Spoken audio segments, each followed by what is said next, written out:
बिस्मिल्लाहिर्रहमानिर्रहीम। नाज़रीन, programme current affair के साथ आपका मेज़बान सैयद आसिफ अली हमदानी हाज़िर खिदमत है।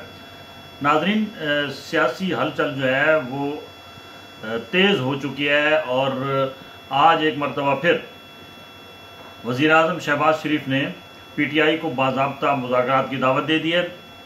शहबाज शरीफ का ये कहना है कि जो झूठे केसेस और जो गलत किस्म के फैसलों से हमने सजाएं भुगती हैं, हम नहीं चाहते कि वो PTI भी वैसे ही सब कुछ भुगते। लेकिन ये दोगली पॉलिसी है इत्तेहादी जमातों की, क्योंकि अगर ये ऐसे मुखलिस होते तो ये तमाम पॉलिटिकल पार्टीज़ एक प्लेटफॉर्म पे होती और आज दर्जनों के हिसाब से जो लोग सियासी कैदी हैं वो जेलों में ना होते। और जिस तरीके से ये इस निज़ाम को चलाने की कोशिश कर रहे हैं, कंट्रोल निज़ाम, इससे ये ज़ाहिर हो रहा है कि वज़ीर आज़म बेबस है। ये अवामी जो उमंगे हैं उसके मुताबिक वज़ीर आज़म कोई फैसला नहीं कर पा रहा है। वज़ीर आज़म ने यह भी वाज़ेह किया है कि IMF की जो है वो शराइत के मुताबिक हमने वफाकी बजट बनाया।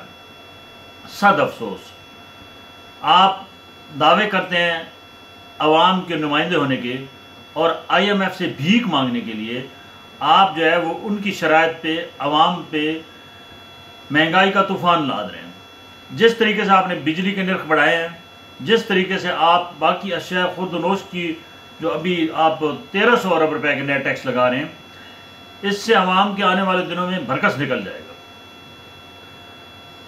क्योंकि अवाम पहले ही इस कदर महंगाई के हाथों और बेरोजगारी के हाथों तंग है कि उनके चूल्हे बुझ रहे हैं। अवाम हमारी जो है ये बोझ सहने की आदी हो चुकी है। इसके ऊपर जितना बोझ ला देंगे ये उठाएंगे। काश हमसे एक छोटा मुल्क है कीनिया, वहाँ पे कुछ दिन पहले वफाकी बजट में थोड़ा सा मामूली सा टैक्सों में इजाफा किया गया, क्योंकि वो भी IMF की वहाँ पे भी शर्त थी कि नए टैक्सेस लगाए जाएं। लेकिन वो एक छोटा मुल्क होने के नाते, लेकिन वो कौम बहुत मुतहद है। अवाम की किसी वहाँ पॉलिटिकल पार्टी ने, लीडरशिप ने वहाँ जो है वो लीड नहीं किया, अवाम खुद निकले। अवाम ने जो है वो धावा बोला वज़ीर आज़म हाउस पे और पार्लियामेंट हाउस पे, और अवाम ने उनकी ईंट से ईंट बजाई। काफ़ी सारे वहाँ जो मुजाहिरीन थे उनके ऊपर आंसू गैस और शेलिंग की गई और कई ज़ख्मी भी हुई है, कई वहाँ मारे भी गए। लेकिन बिल आखिर वज़ीर आज़म ने घुटने टेक दिए और कीनिया में जितने भी नए टैक्स लगाए गए थे वो सारे आज वज़ीर आज़म ने वापस रिवर्स कर लिए। पाकिस्तानी कौम क्यों इस कदर बेहिस हो चुकी है, क्यों सो गई है कि उसके ऊपर IMF की हुकूमत इस वक्त चल रही है। ये हुकूमत इत्तेहादियों की नहीं, ये IMF की हुकूमत है। IMF इसको कंट्रोल कर रहा है, हमारी हर चीज़ को, चीनी, घी, दालें, गैस, बिजली, पेट्रोल, जो चीज़ भी है वो तमाम की तमाम जो है वो इस वक्त कंट्रोल IMF कर रहा है। अवाम के ऊपर जो है वो जुल्म IMF ढा रहा है।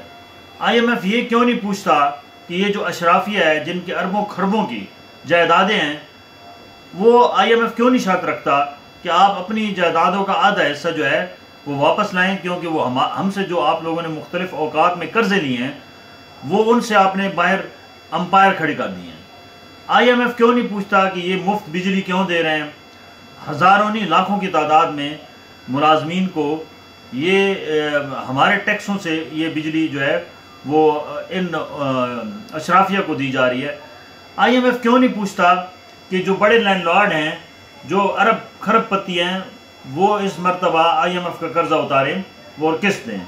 IMF क्यों नहीं पूछता कि हमारे जो ये वज़रा की मौजें हैं, फौजें हैं, वो अय्याशी कर रही हैं और सरकारी जितने भी वसाइल हैं उसका बेदरीग इस्तेमाल हो रहा है, ऐशो इशरत हो रही है। IMF क्यों नहीं पूछता कि भाई आप भीख मांगने के लिए तो कशकोर उठा के आ जाते हैं, जो आपने चोरी शुदा माल छुपा के रखे हुए मुख्तलिफ ममालिक में वो क्यों नहीं वापस लाते। ये सबसे बड़ा सवाल है, क्योंकि IMF जो है वो बच्चा है अमेरिका का, तो अमेरिका इस खित्ते के अंदर अपनी जो चौधाहट है वो बरकरार रखने के लिए कभी भी नहीं चाहेगा कि पाकिस्तान की मैशत फैले, पाकिस्तान की आवाम खुशहाल हो, पाकिस्तान के अंदर इस्तेकाम आए, पाकिस्तान के अंदर जो है वो खुशहाली आए। वो यही चाहेगा कि हर वक्त यहाँ अफरा तफरी रहे, इंतशार रहे, लोग एक दूसरे के गिरबान पकड़े और यहाँ पे लॉ एंड ऑर्डर की सूरत हाल ख़राब रहे, यहाँ मुआशी पहिया ना चले, इंडस्ट्रीज बंद हों। ये तमाम जितने भी काम हैं ये अमेरिका चाह रहा है, जो हमारा दुश्मन है, और हम अल्लाह के फजल से उसके ग़ुलाम हैं और उसके पूरे ईमा पे हम ये खुद अपने हाथों से गड़ा खोद रहे हैं और आवाम को उसमें उस गड्ढे में दबा रहे हैं। खुदारा आवाम को जागना होगा। ये टैक्सेस जितने भी लगाए गए हैं ये सारे गैर कानूनी हैं और आवाम को उठना होगा अपने हकूक़ की खातिर, और आवाम को उठना होगा इस महंगाई की खातिर और इस बेरोज़गारी की खातिर, वरना आवाम के ऊपर ये टैक्सेस का बोझ मज़ीद बढ़ेगा और आवाम इस तूफ़ान में बह जाएंगे। बहुत शुक्रिया।